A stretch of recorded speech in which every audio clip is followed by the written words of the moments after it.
Guys, welcome back to the channel. और आज के इस वीडियो में हम पढ़ने वाले इस चैप्टर का रिमेनिंग पार्ट जो हमने फर्स्ट वीडियो में कवर नहीं किया था। और अगर आपने फर्स्ट वीडियो नहीं देखी तो मैंने डिस्क्रिप्शन में लिंक डाल दिया है, प्लीज उसे जल्दी से दिखाइए ताकि आपको ये भी समझ आ जाए। तो बिना किसी देरी के चलिए शुरू करते हैं। तो जैसे कि हमने फर्स्ट पार्ट में diversity in living world complete कर लिया था, अब हम इस वीडियो में टेक्सोनॉमिक कैटेगरीज के बारे में पढ़ेंगे। जो ये 7 कैटेगरीज हैं उनको और डिटेल में देखेंगे। ओके, तो चलिए शुरू करते हैं। टेक्सोनॉमिक कैटेगरीज, तो जैसे कि हमने फर्स्ट वीडियो में देखा था, क्लासिफिकेशन, नोमेनक्लेचर के बारे में हमने पढ़ लिया था पूरे अच्छे तरीके से। तो चलिए इसको कंटिन्यू करते हैं। Classification is not a single step process but involves the hierarchy of steps in which each step represents a rank or a category. Since the category is a part of overall taxonomic arrangement, it is called a taxonomic category. All categories together constitute the taxonomic hierarchy. Each category in the taxonomic hierarchy is called taxon. अब देखो, classification जो है वो single step process तो है नहीं, इसमें बहुत सारे स्टेप्स इन्वॉल्व है। अब हर स्टेप में अलग अलग रैंक, अलग अलग कैटेगरी को रिप्रेजेंट करता है।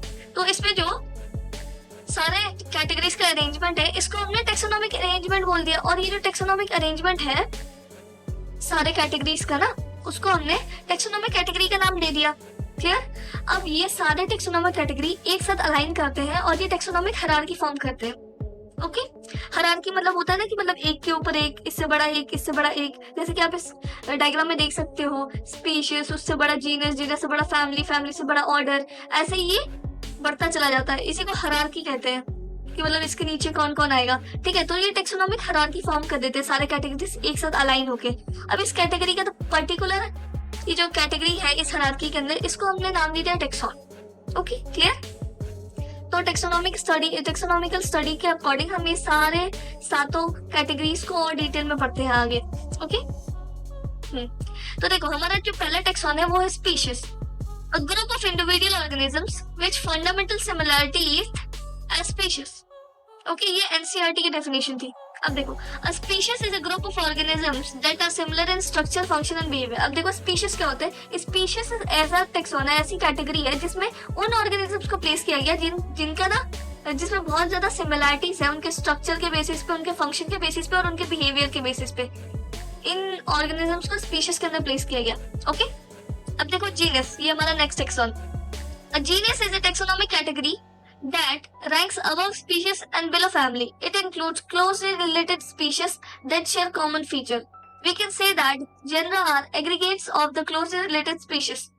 अब देखो जीनस क्या है? जीनस स्पीशीज से बड़ा टेक्सोनॉमिक कैटेगरी है जो स्पीशीज से ऊपर आता है और फैमिली के नीचे आता है। ओके, अब इनमें उन ऑर्गेनिजम्स को प्लेस किया गया जिनके स्पीशीज, मतलब जो स्पीशीज कॉमन फीचर्स को शेयर करते हैं, उन सारे स्पीशीज को एक जीनस के अंदर रखा गया है। ओके, फॉर एग्जांपल देखो, पोटैटो और ब्रिंजल, ये तो अलग अलग स्पीशीज है जिनको एक ही जीनस के अंदर रखा गया है जो है सोलनम। क्लियर?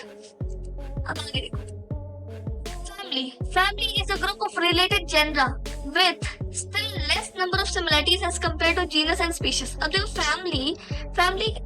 फैमिली वो ऐसा कैटेगरी है जिसमें ना क्लोजली रिलेटेड जीनस को रखा जाता है। 2 अलग अलग जीनस जिनके ना कुछ फीचर्स सेम है, उनको एक फैमिली के अंदर प्लेस किया जाता है। Okay, for example genus Panthera including lion, tiger, leopard is put along with genus Felis in the family Felidae. अब देखो, जो जीनस पैंथेरा है जिसमें लायन, टाइगर और लेपर्ड आते हैं, उनको जीनस फेलिस जिसमें कैट्स आते हैं, उनके साथ एक फैमिली में अंदर रखा गया है जो है फेलिड।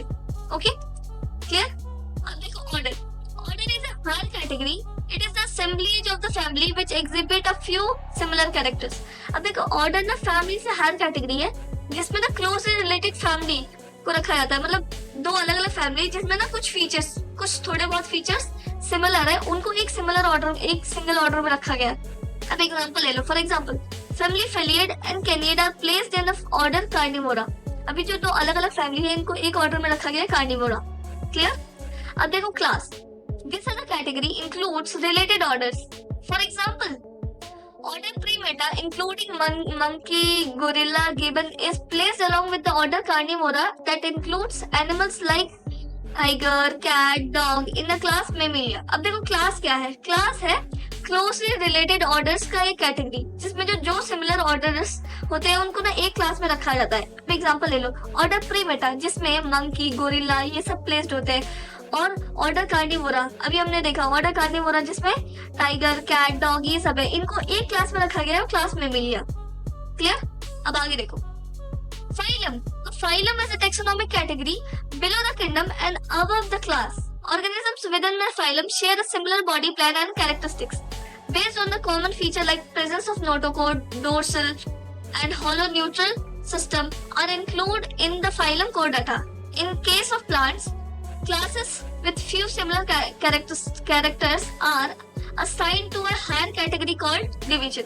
अब देखो फाइलम क्या है? फाइलम एक हायर टेक्सोनॉमिक कैटेगरी है और बिलो द किंगडम है और अबव द क्लास आता है। ये इसमें क्या है ना कि इसमें जो ऑर्गेनिजम्स है वो ना सिमिलर बॉडी प्लान और उनके कैरेक्टरिस्टिक्स के बेसिस पे उनको इस एक फाइलम में प्रेजेंट किया जाता है। जैसे कि फीचर्स मान ले कि प्रेजेंस ऑफ नोटोकॉर्ड, किसी में नोटोकॉर्ड प्रेजेंट है या नहीं है, उसके बेसिस पे ये फाइलम्स में डिवाइड हो जाते हैं। ओके, अब सिमिलर ये तो एनिमल्स का केस था, फाइलम्स एनिमल्स में होते हैं। अब सिमिलरली इन प्लांट्स में जो क्लास से ऊपर वाला टेक्सोनॉमिक कैटेगरी होता है वो होता है डिवीजन। क्लियर? अब देखो लास्ट एंड फाइनल पार्ट है kingdom.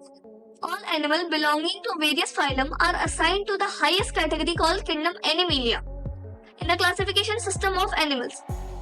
The kingdom plant, on the other hand, is distinct and comprises all plants from various divisions. Henceforth, we'll refer these two groups as plant and animal kingdom. अब देखो kingdom में दो ही प्रकार के kingdom होते हैं। जो सारे एनिमल्स हैं, जितने भी एनिमल्स हैं वो सारे किंगडम एनिमेलिया में रखे जाते हैं और जितने भी प्लांट्स हैं वो सारे किंगडम प्लांटी में। अब ये दो किंगडम्स प्लांट किंगडम और एनिमल किंगडम के नाम से जाना जाता है। ओके, इसको हम ना आगे के चैप्टर्स में और डिटेल में पढ़ने वाले हैं। किंगडम जो होता है एनिमल किंगडम और प्लांट किंगडम्स को आगे के चैप्टर्स में और डिटेल में मैं पढ़ाऊंगी। Okay, for example, as we go higher from species to kingdom, the number of the common characteristics goes on decreasing. Lower the taxa, more the categories that are members within a taxon share. Higher category, the greater is the difficulty of determining the relationship to other taxa at the same level. अब देखो इस paragraph का मतलब है कि जैसे ही हम species से किंगडम की तरफ बढ़ते हैं तो जो ऑर्गेनिजम्स की सिमिलैरिटी होती है ना वो कम होती जाती है। कि जैसे कि स्पीशीज में है मोस्ट सिमिलर ऑर्गेनिजम्स को रखा जाएगा, फिर उससे जैसे ही ऊपर जाते हुए किंगडम तक हम पहुंचेंगे तो सिमिलैरिटी बहुत कम हो जाएगी, पर थोड़े बहुत सिमिलैरिटीज के बेसिस पे इनको ऐसा डिफाइन किया गया है। क्लियर? तो देखो ये एक ना एनसीईआरटी का एक टेबल है जो बहुत इंपॉर्टेंट होने वाला है, जिसमें बहुत ये सारे कुछ एग्जांपल्स हैं, उनके biological name, genus, family, order, class और फाइलम ये सब डिफाइंड है। इसको पढ़ लेना, इंपॉर्टेंट होने वाला है, ये एग्जाम्स में आ सकता है, एज एग्जाम्पल आ सकता है, आप एग्जाम्पल भी प्रेजेंट करके लिख सकते हो। ओके, और ये एनसीईआरटी की समरी है, इसको आप एक बार रीड कर लोगे तो इससे आपको पूरे चैप्टर का एक और आइडिया लग जाएगा और मेरे एक्सप्लेनेशन से आई होप क्लियर तो हो गया होगा चैप्टर में क्या है क्या नहीं। ओके, और इसकी एनसीईआरटी सॉल्यूशंस भी मैं आपको टेलीग्राम ग्रुप में दे दूंगी, तो डिस्क्रिप्शन में टेलीग्राम चैनल का लिंक मैं पेस्ट कर दूंगी, उससे जाके ज्वाइन कर लेना, वो आपके लिए बहुत हेल्पफुल होने वाला है। ओके, तो चलिए इसी के साथ इस वीडियो को एंड करते हैं। हमने इस चैप्टर को पूरी तरह से कंप्लीट कर लिया है। आगे की वीडियोस के लिए चैनल को सब्सक्राइब कर दें एंड बेल आइकन दबा दें ताकि आपको इंस्टेंट नोटिफिकेशन जाते रहे। एंड डिस्क्रिप्शन पे मैंने टेलीग्राम का लिंक पेस्ट कर दिया है, प्लीज़ उसे जाके ज्वाइन कर लें। वहाँ आपको इसके नोट्स, इसके एक्सरसाइजेस जितने भी हैं, एनसीईआरटी के सॉल्यूशंस, वो सारे आपको मिल जाएंगे और भी बहुत सारे प्रैक्टिस क्वेश्चन जो आपके एग्जाम्स में काम आने वाले, वो सारी चीज़ें आपको टेलीग्राम पे मिलेंगी, तो उसका लिंक मैंने डिस्क्रिप्शन में दे दिया है। और इस वीडियो का फर्स्ट पार्ट का लिंक भी मैंने डिस्क्रिप्शन में दे दिया है, तो प्लीज़ उसे जाके ज्वाइन कर लीजिएगा। तो मिलते हैं आपसे नेक्स्ट वीडियो में, तब तक के लिए बाय बाय।